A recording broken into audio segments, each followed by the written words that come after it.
गरज आहे न्यूट्रिशनची प्लस वर्कआउटची, म्हणून त्यांनी 8 दिवसापूर्वी पुन्हा जॉईन केलं माझ्या सोबत वर्कआउटसाठी. सुरुवातीला आल्या त्या माझ्याकडे, पण त्यांना नंतर गायडन्स केलं आहेर मॅडमनी.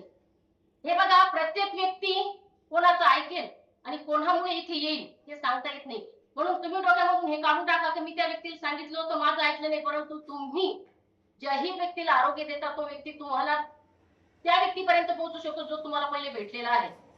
तर मॅडम, बाय प्रोफेशन तुमचं नाव सांगा आणि तुमचे प्रॉब्लेम सांगा. मी डॉक्टर आशाश्री. आवाज आवाज आला पाहिजे. Hello. Yes. Good morning everyone. मी डॉक्टर आशाश्री शिंदे.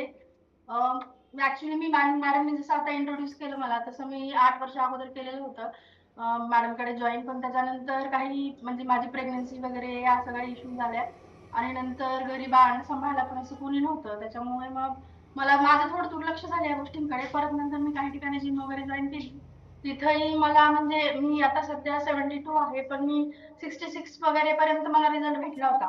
पण नंतर ड्युटी, त्याच्यानंतर या सगळ्या गोष्टींमुळे वेळ नाही मिळाला, म्हणजे माझं या गोष्टीकडे दुर्लक्ष झालं. पण मला आता शेवटी मला आता काही 1-1.5 वर्षापासून थायरॉइडचा त्रास. दुर्लक्ष का झालं, म्हणजे काय यावंसं वाटलं नाही किंवा का म्हणजे विश्वास नव्हता का? म्हणजे ऍक्च्युली मला या गोष्टींवरती विश्वास नव्हता असं नव्हतं. अवेअर तर मी या सगळ्या गोष्टींबाबतीत होतेच, पण फक्त कसं आपल्या ज्या रेग्युलर ड्युटीज असतात, जे मुलं बाळ वगैरे असतात, या सगळ्या गोष्टींमुळे आपण काय करतो, या गोष्टीला म्हणजे आपली हेल्थ असते त्याला कॉम्प्रोमाइज करतो. पण आता ऍट लास्ट मला जेव्हापासून हा थायरॉइडचा त्रास सुरू झालेला आहे, तर मग आता शेवटी माझ्याकडे हा पर्याय नाहीये आणि म्हणजे माझा जो वेळ आहे त्या वेळेत ऍडजस्टमेंट म्हणून मग मी मॅडमकडे येण्याचा निर्णय म्हणजे घेतलेला. सकाळपासून संध्याकाळपर्यंत शेड्यूल कसं आहे की जे तुम्हाला वेळच मिळत नाही, कसं काय? हा, ऍक्च्युली आता जसं लहान मुलं आहेत तर मग मॉर्निंग आपली स्टार्ट होते सकाळी 5 वाजल्यापासून. मुलांचे डबे वगैरे करणे असतात, त्याच्यानंतर त्यांना सोडणं वगैरे असतं, मग काही प्रॉब्लेम्स असतात. परत माझी ड्युटी आहे 9 ते 5, तर त्याच्या अगोदर मला 9च्या अगोदर घरातून बाहेर पडावं लागतं आणि 5ला ड्युटी संपल्यानंतर मला 6 वाजतात घरी यायला.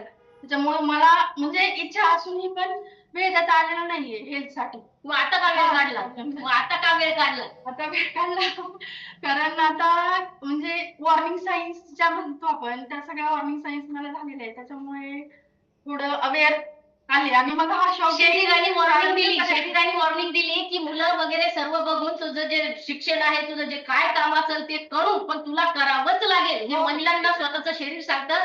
त्यावेळेस मॅडमने निर्णय घेतला, चक्क 8 वर्षांनी. विचार करा, त्यावेळेस अवेअरनेस त्या म्हणतायत.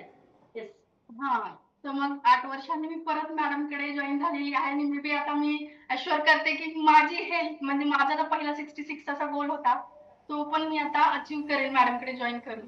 म्हणजे मी ऍटलीस्ट केला होता जॉईन, पण परत मी रिव्हर्स आली कारण आता या सगळ्या याच्यामुळे. तर मग मे बी मला मॅडमची याच्या पुढे हेल्थ साठी गायडन्स भेटेल. Thank you so much.